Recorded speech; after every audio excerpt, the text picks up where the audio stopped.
And so the door waits, nestled in the building where it first appeared, now found in houses, hotels, and train stations, multiplying like a creeping shadow across the world.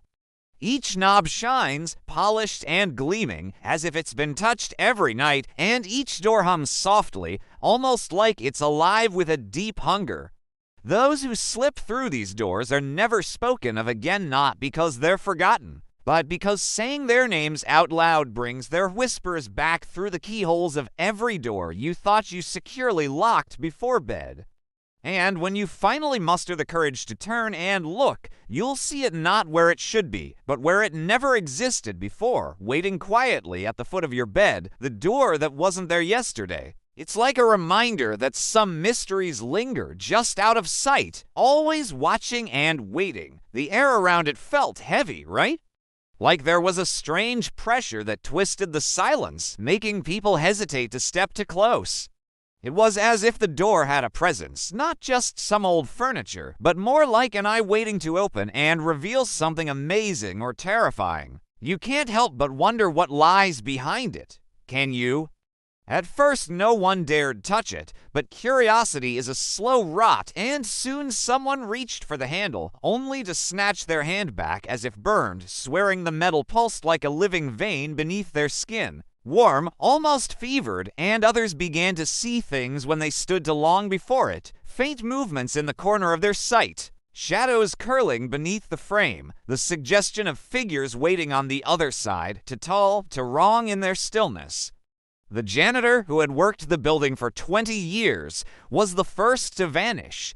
He was seen on the cameras walking toward the door at 3:12 a.m., mop in hand, head tilted as though listening to someone whispering from the other side. And though he never touched the knob, though his palm hovered only an inch away, he jerked forward suddenly as if pulled, body vanishing through the wood without a sound, without the door even opening, leaving only his mop clattering to the floor, its handle wet with something thicker and darker than water. After that, the door was bolted shut, chained, and covered with heavy tarps, plastered over like a secret no one was meant to uncover.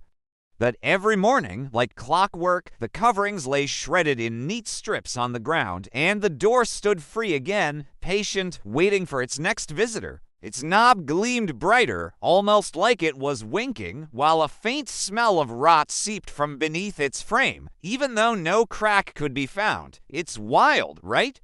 Those who lingered nearby started to complain about strange dreams that felt like they belonged to someone else's memories of corridors twisting endlessly, hands reaching down from ceilings, and voices echoing in a language that felt like nails on a chalkboard scraping their teeth from the inside.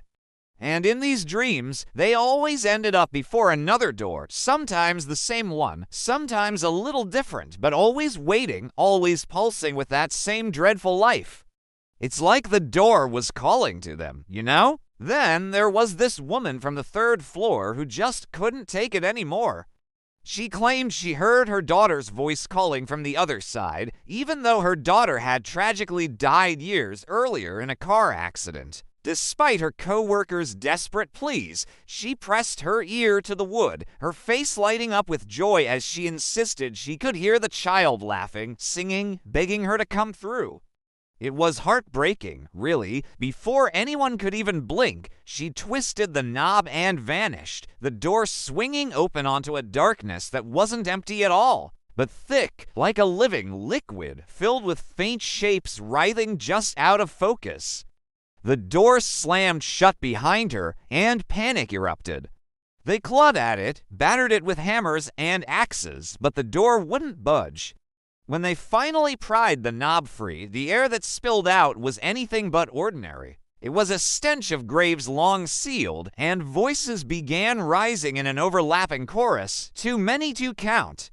Each voice shrieked half a syllable before cutting into another, weaving a cacophony that shredded the minds of those who listened too long. It was a haunting reminder of the mysteries that linger just beyond our reach, waiting for someone to dare open the door. Now no one dares go near it, but it spreads the way rot spreads, the way cracks crawl across glass. People have begun to notice new doors in their homes, in their apartments, in places where no doors belong, at the back of closets, behind refrigerators, even on ceilings where no stair could reach, and each door hums faintly, its knob gleaming, and if you are foolish enough to test them, you will find that the rooms beyond never lead where they should. They lead instead to endless hallways lined with more doors, hundreds, thousands, some ajar with eyes peering out, some sealed with hands clawing beneath the cracks. And if you wander to far inside, you will forget which door was yours. You will forget the shape of your own room, your own life, until the only thing you remember is the sound of the knob turning and the voices begging you to open just one more. And so the door waits, nestled in the building where it first appeared, now found in houses, hotels, and train stations, multiplying like a creeping shadow across the world. Each knob shines, polished and gleaming, as if it's been touched every night, and each door hums softly, almost like it's alive with a deep hunger.